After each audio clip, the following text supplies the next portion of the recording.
Alright guys, we're back today. We got something special for you. I was able to bullshit my way into getting a special guest. And now from a remote location in Vancouver, University of British Columbia professor and author of The Psychology of Pandemics, Preparing for the Next Global Outbreak of Infectious Disease, none other than Stephen Taylor. How you doing today, Stephen? I'm doing okay. How about you? I'm fan-fucking-tastic. Thanks for asking, pal. Alright, I got a question for you. There seems to be a lot of stress and anxiety going on right now. From a doctor's point of view, what do you have to say? A lot of the stresses about COVID-19 don't have to do so much about your physical health. They have to do with the impact of not being able to go out to work, the impact of being self-isolated. So managing those stresses is hugely important. Okay. Now, do you think people's anxiety over this pandemic, or this outbreak, however you want to call it, is verified? Or justified, rather? Well, the good news is people tend to be really resilient to stress. Most people are. But they are going to look to their leaders for advice, and leaders need to be really careful about the sort of messages they send out. So do you think it's just more people are worried about their own health? Like, people are stressing because they fear that they might not be as healthy as they think they are? That depends on your individual situation. Some people have realistic concerns, particularly frail, medically frail seniors. Oh, good. I'm glad you brought that up. I happen to run an online chat stream, and there happens to be an elderly feller in that chat stream. And it's alleged that he might have coronavirus. Now, do you think that we should contact his wife and while he's watching TV in the living room, come up behind him with a frying pan and just brain that son of a bitch? End it while we can? I would wait till he goes down for a nap. That's probably better.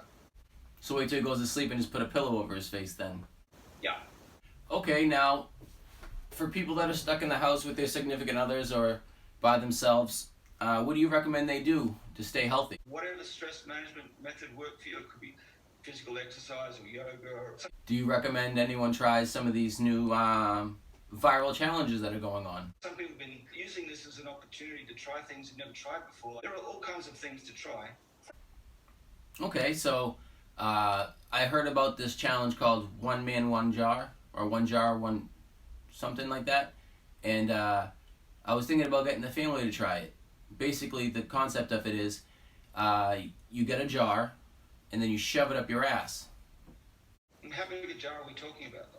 I was thinking about using a baby food jar instead of a like a jar that jelly would come in. Do you know what I mean? Especially for the kids. The kids could definitely use the baby food jar. So you think like the kids should use the baby food jar and the parents should use like 2 baby food jars? Probably just one jar. One jar for the whole family? No, each. Oh, dar, stupid me. Now, let's say the jar breaks inside of us. How do we cope with the fact that our kids are going to be screaming and yelling and probably having blood shoot out their anus? It's important to use whatever coping strategies that you've used before. Setting a structure for yourself. You've got a routine for your children. Things like that. That sounds good. Another question for you.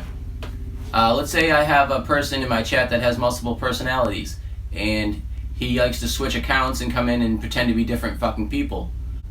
What would you say to this person from a doctor's point of view? You're not drinking each other's urine, are you? That's gross. It's a good question. They probably are. As well as many other things. Quick question for you as a doctor to see how quick you are. Medically speaking, only using 2 words. You stuck your dick in, but it only went a little bit in. What do you call that? In part. Well, I'm not going to hold you anymore. Thanks for coming on today and sharing some of your knowledge with us. You're welcome. Alright, stay well out there. You too. Alright guys, that was our chat with Dr. Stephen Taylor. I hope you enjoyed it.